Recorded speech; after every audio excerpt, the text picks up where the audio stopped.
ہر بندے کا ایشو آپ کا نہیں ہے اور ہم آپ کے شکر گزار ہیں کہ آپ نے ہماری نمائندگی کی. کیا آپ اس معاملے کو کورٹ میں بھی لے کے جائیں گے کہ ممبران اسمبلی کی جو برات میں اضافہ ہو رہا ہے, وزراء کی برات میں اضافہ ہو رہا ہے اور ان کو پنشنیں مل رہی ہیں, ساری برات مل رہی ہیں اور عام آدمی آٹے کے لیے ترس رہا ہے, اس سلسلے میں کوئی ریٹ بھی آپ فائل کر رہے ہیں؟ جی بالکل. یہ پہلے تو جو ہے نا یہ سابق وزرائے اعظم,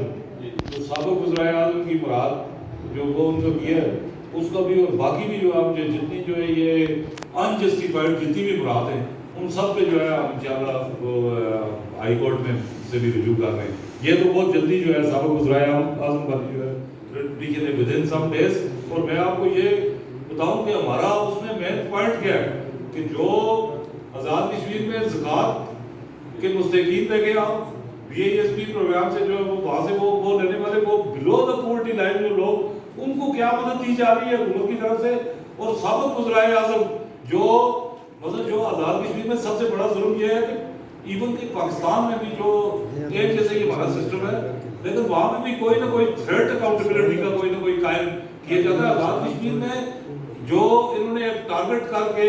یہ انہوں نے مقصد اچیو کیا ہے, جو ایک لیڈ کلب بنا ہوا ہے, یہ اکاؤنٹیبلٹی فری زون بنا دیا ہے جہاں پہ کسی کا کوئی احتساب نہیں ہے اور مراد کی جو ہے وہ کوئی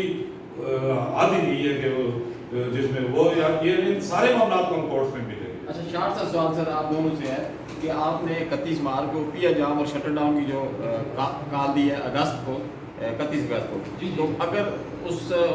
کال کے بعد بھی اگر عمل درآمد نہیں ہوتا تو اس کو آگے بھی آپ لے کے جائیں گے؟ جی بالکل. ہم نے یہ مشاورت اس پریس کانفرنس سے پہلے مشاورت بھی ہم نے کی ہے کہ جتنے اسٹیک ہولڈر یہاں پہ بیٹھے ہیں اسلامی ایکشن کمیٹی کے, انہی کی مشاورت سے ہم نے یہ 31 اگست کی ڈیٹ دی ہے اور اس پہ طے ہو گیا کہ ہم پہلے اپنے ڈویژن مظفر آباد کو موبلائز کریں گے اور اس کے بعد ہم پورے آزاد کشمیر لیول پہ اپنے تمام جو اسٹیک ہولڈر ہیں وہ چاہے جس بھی زندگی کے شعبے سے تعلق رکھتا ہے ہم ان سے مشاورت کر کے اس کو آزاد کشمیر لیول پہ لے کے جائیں گے.